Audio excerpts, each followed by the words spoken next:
प्यारे साथियों, आप लोग अपने अध्ययन में जितने तारतम्यता के साथ लगे हैं उसमें आप सफल हों इसी कामना के साथ एक बार पुनः हमारा अभिवादन और बहुत सारा प्यार स्वीकार करें। अपने सभी अधिवक्ता मित्रों, बंधुओं और बहनों को एक आह्वान के तौर पर, एक अपील के तौर पर आज शाम 7 से 10 के बीच होने जा रहे प्रथम टेस्ट पेपर संविदा विधि के लिए शुभकामना संदेश से संदेशित करता हूं कि आप इस बीच में लॉ फर्स्ट पेपर के अकॉर्डिंग पढ़े हुए, अध्ययन किए हुए तमाम स्मृत तथ्यों को सही से ले डाउन करेंगे, लिखेंगे विद इन 3 आवर और अपने को आंकेंगे कि वस्तुतः हम किस लेवल का अपने अध्ययन में स्तर बना चुके हैं। हमारी भी कोशिश होगी कि आपकी कॉपी के साथ यथोचित क्या मैक्सिमम रेमेडी हो सकती है वह आपको मुहैया कराई जाए। आपका आकलन, आपका अनुभव, अध्ययन स्तर में मौखिक मुख्य परीक्षा के स्तर पर कितना सुधार हो वो किया जाए। अपने स्तर पर हमें जितनी आवश्यकताएं महसूस होंगी हम आपके सहयोग के लिए तत्पर रहेंगे और आप भी उन क्वेरीज को अपने नेक्स्ट टेस्ट में अप्लाई करेंगे। सीखने से बहुत सारी चीज़ें दुरुस्त होती हैं। एक्सरसाइज किसी भी पेशे में बहुत बड़ी भूमिका अदा करता है, जिसको संगीत के क्षेत्र में रियाज कहते हैं। वही आपके अध्ययन के क्षेत्र में, स्टडी में, मेंस परीक्षा के लेवल पर एक्सरसाइज क्या है, हूबहू एग्ज़ाम के एटमॉस्फेयर में विद इन टाइम, जितना टाइम आपको मिलता है उसमें लिखने का अभ्यास करें। और लिखने के अभ्यास में मात्र ऐसा नहीं होना चाहिए कि आप केवल नाम मात्र के फॉर्मेलिटी को कवर करें। नहीं, दृढ़ता होनी चाहिए, पूरी तैयारी होनी चाहिए, ठोस लेखन होना चाहिए। ये मान के चलना चाहिए कि हम अगले बार में कुछ इससे बेटर करेंगे। हमारे अब तक के लॉ फील्ड का जो अनुभव एग्ज़ाम देने का रहा है प्री और मुख्य परीक्षा के स्तर पर, उसका और अपने के भीतर जो कमियां रही हैं जो मैं खुद पूरा नहीं कर पाया हूं, मैं आपसे साफ शब्दों में कहना चाहूँगा, उसको भी मैं आपके आंसर राइटिंग में पाना चाहूँगा। अपेक्षा रखूँगा कि आप ज़रूर करें। जैसे जो केस लॉ की भूमिका होती है, उसकी रिलेवेंसी किस क्वेश्चन में है, इसकी पहचान। बिन बात के केस लॉ नहीं, रिलेवेंसी और केस भी बिन बात वाला नहीं, इम्पोर्टेंस, हैसियत रखता हो केस, रूलिंग उसकी, तब। समझ रहे हैं? तो इन्हीं सब बातों को बताने के लिए भी हम आज का वीडियो बहुत लंबा नहीं करेंगे, क्योंकि मुझे आज की डेट पर, जब घड़ी में 2 बजने में 10 मिनट बाकी हैं कल की तरह, और आज शाम को ही आपका पहला टेस्ट मुझे लेना है, तो उसमें हमारी बिजी शेड्यूल थोड़ा ज़्यादा रहेगा। आज प्लेंट पर सिर्फ इतनी चर्चा करेंगे कि जैसे मान लीजिए मॉलिक्यूलस प्रोसिक्यूशन हुआ, विद्वेषपूर्ण अभियोजन का वाद हुआ, किसी ने आपको झूठे इल्ज़ाम में फंसा दिया, कोर्ट ने कंसीडर किया कि आप दोषी नहीं हैं, आपको गलत फंसाया गया, यानी कंक्लूज़न जिस निर्णय का आया कि आप निर्दोष हैं, आपको बेवजह फंसाया गया। तो आपको इसी पॉइंट पर बेवजह फंसाया गया, यानी आपके ऊपर विद्वेषपूर्ण ढंग से केस फाइल हुआ, अभियोजन किया गया, उस पर आप एक सिविल सूट फाइल कर सकते हैं। टार्ट में विद्वेषपूर्ण अभियोजन एक महत्वपूर्ण टॉपिक है, उससे सवाल आने की प्रबल संभावना है। आपको यकीन दिलाऊं, फर्स्ट पेपर में आपको यह सवाल भी मिलेगा कि विद्वेषपूर्ण अभियोजन से आप क्या समझते हैं, उनके मुख्य आवश्यक तत्व तथा निर्णीत वादों की सहायता से विवरण दें। तमाम तरीके से प्रश्न पूछा जाता है और उसके 2-3 बहुत लैंडमार्क जजमेंट हैं विद्वेषपूर्ण अभियोजन के। उसी चैप्टर में जब आप बैटरी देखेंगे, प्रहार, उसी चैप्टर में मिथ्या कारावास आप देखेंगे, तो इन 3 टॉपिक में से बैटरी, मिथ्या कारावास और विद्वेषपूर्ण अभियोजन, सबसे इंपॉर्टेंट टॉपिक विद्वेषपूर्ण अभियोजन है। और आपको बता दूं, पुराने ज़माने में तो कई बार रिपीट हुआ है, फिर रिपीट हो जाए तो ताजुब नहीं।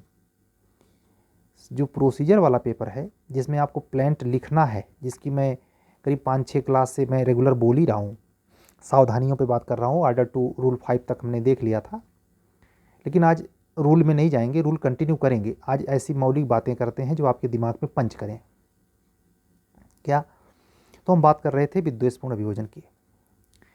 इससे संबंधित वादपत्र में क्या होना चाहिए, इसकी प्राथमिकी में क्या होना चाहिए।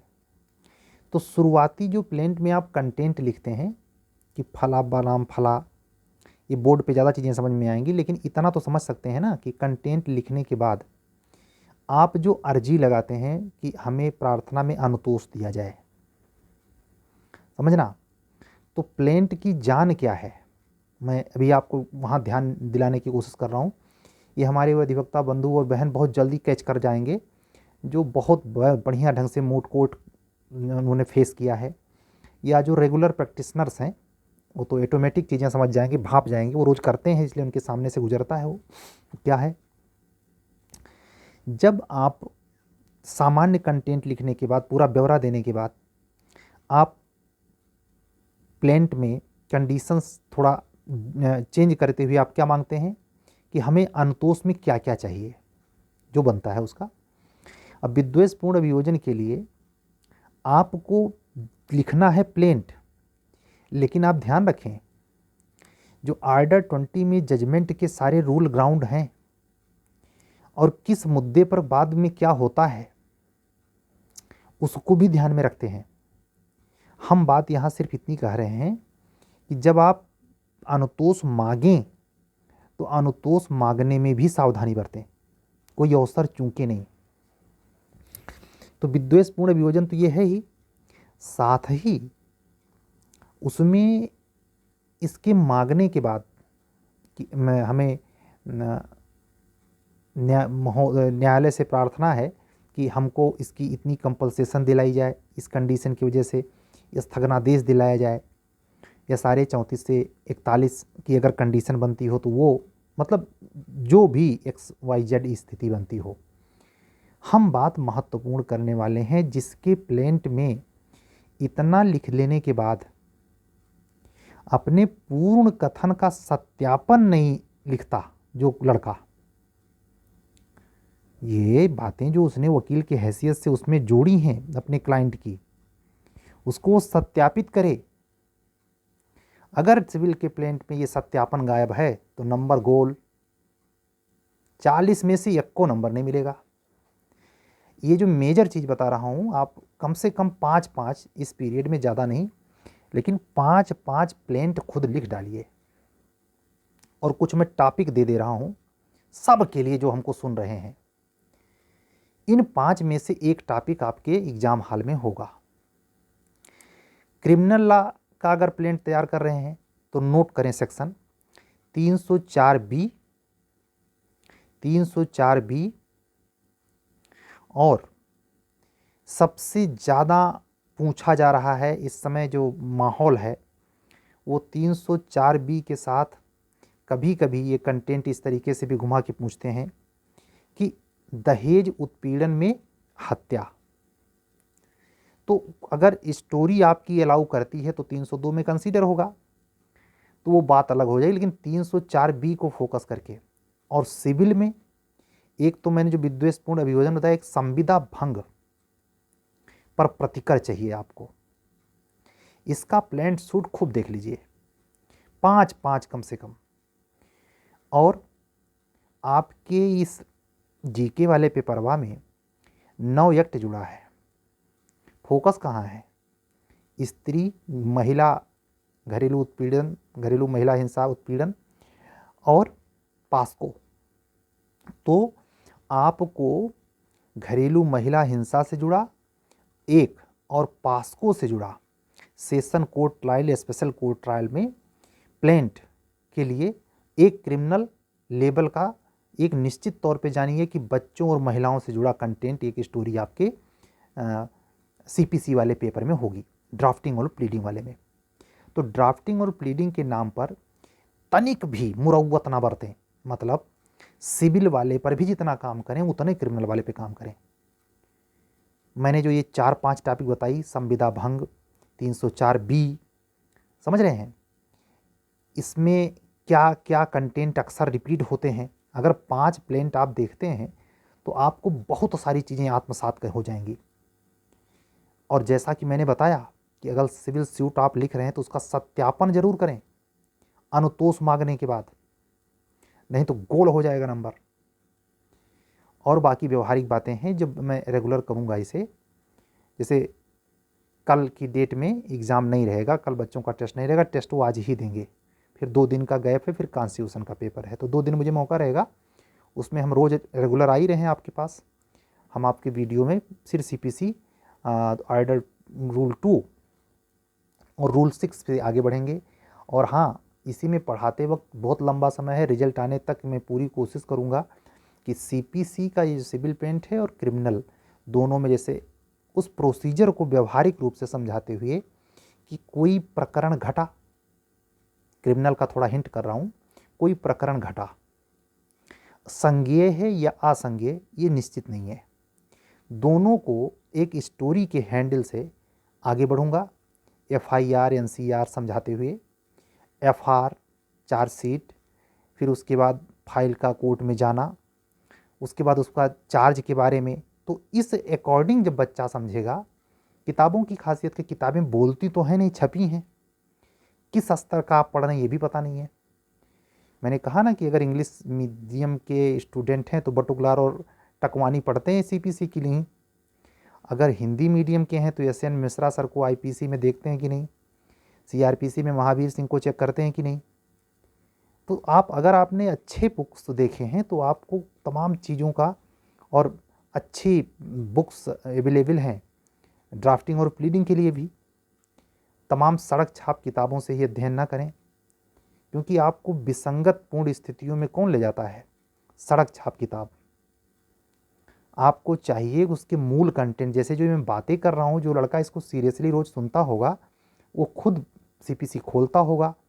उसको हम तो यहीं तक आर्डर 2 3 4 5 दिन में 5 तक गए हैं, क्या वो खुद से नहीं पढ़ा होगा? आप जैसे में जजमेंट की जब बारी आएगी, भी तो प्लेंट की बारी आई है, तो आर्डर 20 में पूरा पढ़ाऊंगा आपको। CPCA में तो है, सिविल प्रक्रिया में आपको जजमेंट और डिक्री डील करने के लिए आर्डर 20 देखनी पड़ेगी कि नहीं देखनी पड़ेगी, बताइए। जो ऐसा नहीं है, इसीलिए मैं उस दिन डांट रहा था मैं कि जो ये हवा खड़ा किए हैं कि ड्राफ्टिंग प्लीडिंग बहुत बड़ी समस्या है, कुछ तो चैनल बना लिए हैं, ये कहे नहीं कहते कि CPCM सब है। पढ़ के ही तो कोई सीखता है, वही तो सीनियर हो जाता है। जो बेहतर पढ़ने की कला जानता है, एक्सीलेंट, जो जितना उथला और पढ़ता है वो कम बुद्धि का, पिछड़ा, फिसड्डी। तो इस पर काम करना ज़रूरी है। हम इधर अभी बच्चों की क्लास हमारी चल रही है ये जीके पर अल्टरनेट, एक दिन जीके पर आंसर राइटिंग के मेथड से, करंट अफेयर्स पे उत्तर प्रदेश जुडिशरी न्यायिक सेवा जूनियर डिवीज़न में और उत्तर प्रदेश उच्चतर न्यायिक सेवा मुख्य परीक्षा में समान रूप से उपयोगी लोकल माइनर की क्लास के साथ GS की भी क्लास है। ये भी आपको सनद दिला दूं, अगर आप हमारा वीडियो सुन रहे हैं तो जानें, जो 9 माइनर एक्ट हैं उसकी मुख्य परीक्षा के महत्वपूर्ण 50 सवाल 9 एक्ट मिलाकर मेरे हाथ के रिटन में लिखे हुए और मेरे द्वारा समझाए गए क्लास अवेलेबल होंगे लगभग 10 मई तक। जो बच्चा जुड़ रहा है, ये पेड ग्रुप है, उसमें हमारे द्वारा तय की गई फीस का भुगतान करने per day day by day alternate करके वो क्लास उसको मिल रही है। अगर आप भी जुड़ना चाहते हैं, आने वाले समय में जब रिजल्ट आ जाएगा तो 3 चीज़ का और प्रॉमिस करता हूँ, हिंदी का निबंध, संक्षेपण और ड्राफ्टिंग प्लीडिंग पर 5 क्लास, जिसमें से 2 class criminal, 2 class civil CPC पर, सिविल मुकदमों पर, और 1 क्लास ऐसा रहेगा जिसमें केवल चार्ज फ्रेमिंग पर। चार्ज फ्रेमिंग कम पूछा गया है, लेकिन मुझे भली बात याद है 18 में विद चार्ज फ्रेमिंग आपको रिटेन स्टेटमेंट और जजमेंट देना था। सॉरी, चार्ज फ्रेमिंग भी था और उसके साथ जजमेंट भी था। एक डेथ का ही कैजुअलिटी का प्रकरण था जिसमें डाइवोर्स का भी मैटर इन्वॉल्व था। 2018 जुडिशरी का पूरा सेकंड पेपर आप उठा के देखें तो उसमें पूरी स्टोरी छपी है। तो आप खुद से भी प्रयास करेंगे, हमारा अपना ड्यूरेशन शेड्यूल है, हम अपने अकॉर्डिंग चीज़ें आप तक ला रहे हैं। क्या आपका ये पुनीत कर्तव्य नहीं बनता कि आप स्वयं उस अंदर तक जाएं, ढूकें, निकालें माल वहाँ से? जिन खोजा तिन पाइयाँ, गहरे पानी पैठ, मैं बपुरा ढूंढन रहा किनारे बैठ। आप हमारा ही इंतज़ार करते हैं और समय जाया करते हैं, तो आप नाइंसाफ़ी कर रहे हैं। मैंने कहा ना कि इस समय भी 2:10 हो रहा है, सब चल रहा होगा। सो एक कहावत है, जो सोवत है वो खोवत है, जो जागत है सो पावत है। हमारी बहनें, हमारे बंधु जो इसको रेगुलर सुन रहे हैं, जो हमेशा टर्म से जुड़े हुए हैं, कम से कम हाथ जोड़ के प्रार्थना है, हमने भी जो गलती की है आप ना करें। इस पीरियड में जब तक आपकी मेंस की परीक्षा नहीं हो जाती, रात को रात, दिन को दिन ना समझें। हाँ, तबीयत ना खराब हो जाए, इसका ख्याल रखें। ठीक है, ज़्यादा वीडियो लंबा नहीं करेंगे, 20 मिनट अभी नहीं कंप्लीट हुआ है। बस इतना ही कहूँगा, अपने स्वास्थ्य का ध्यान रखते हुए और 3 चीज़ों पर बहुत ही गंभीर रहना। Hindi English language paper, GK, drafting pleading, रोज कहूँगा मैं, इसको रोज याद दिलाऊंगा आपको। Hindi English language 100 number, drafting pleading ये बहुत महत्वपूर्ण हिस्सा है जो ठोस नंबर दिला करके आपको सीधे उठा लेगा। और सामान्य ज्ञान अब की बार 200 में 110 नंबर लाया जा सकता है अब की बार सामाजिक, ये सामान्य ज्ञान वाले पेपरवा में डेफिनेटली। बहुत ज़्यादा नहीं पे करना है आपको। इसका अर्थ ये भी मत लगाना कि सर गिड़गिड़ा रहे। नो, अगर गिड़गिड़ाना होता तो टेस्ट सीरीज के लिए हमारी सीमा रेखा कल ख़त्म ना हो जाती। किसी का एडमिशन नहीं। हाँ, वो बच्चे अगर अपना ये कंडीशन दिखाते हैं कि सर मुझे ऐसा लगता था कि मेरा शायद प्रिय ना हो, तो उनके लिए दरवाज़ा हमेशा खुला है, कम से कम 30 अप्रैल तक। 30 अप्रैल तक दरवाज़ा खुला है, ऐसा भी नहीं है। तो ये सब बातों का ध्यान रखेंगे और अभी से निर्णय के पूर्व डिक्री, प्रतिस्थापन, सेक्शन 88 सीपीसी, समझ रहे हैं, इन सब चीज़ों पर थोड़ा गंभीर हो जाइए। और आर्डर 1 से लेके आर्डर 8 तक यक्को रुलवा और रुलवा के यक्को आर्डरवा भीतरवा रुलवा लाइन बाय लाइन खोपड़िया में घुसेड़ लीजिए, बहुत उपयोग है इसका। टार्ट में नेग्लिजेंस, विद्वेषपूर्ण अभियोजन, और सबसे महत्वपूर्ण डिफरेंस पूछते हैं, एक छोटा सा हो सकता है अब की बार आए, मानहानि में, क्रिमिनल मानहानि और सिविल मानहानि में डिफरेंस है ना। इसीलिए मैंने जब ये टेस्ट ऑर्गेनाइज किया तो मैं चाहता मॉडल पेपर रखता, नहीं, आपका पूरा भीतर तक जानने के लिए कितना जानते हैं, पहले संविदा विधि पर 200 नंबर हल करिए 3 घंटे में। ऐसे संविधान पे हल करिए, ऐसे संपत्ति अंतरण अधिनियम पे हल करिए, करिए ना हल। हमारा बच्चा जो हमसे जुड़ गया है, हमारी बहनें, अधिवक्ता बहनें जो हमसे जुड़ी हैं, दावे के साथ मैं कह रहा हूँ, जितने लोग हमारी आवाज़ सुन रहे हैं, हमारा लाइव वीडियो देख रहे हैं, हमारे बच्चे 90 घंटे लिख कर जाएंगे। आप लोगों में दम हो जो हमसे नहीं जुड़े हैं, 90 घंटे लिख के दिखाइए। हम देख तो नहीं रहे, लेकिन खुद को दिखाइए। दावा करता हूँ, दिखाइए ना। 90 नहीं, 45 घंटा लिख के दिखाइए, दम हो। हमारे बच्चों ने बांह गही है और 90 घंटे के लिए तैयारी करके आ रहे हो। चद्दर तान के सोने सिलेक्शन नहीं होता। अगर युद्ध जीतना है तो हथियार और बाहू में बल होना चाहिए। एक बार वीडियो बंद करने से पहले जो बच्चे हमारे यूट्यूब वीडियो पर डे आते हैं, अपने कमेंट करते हैं, सारे लोगों का स्नेह आभार और उनके सफलता प्राप्ति के लिए बहुत आनंद शुभकामनाएं।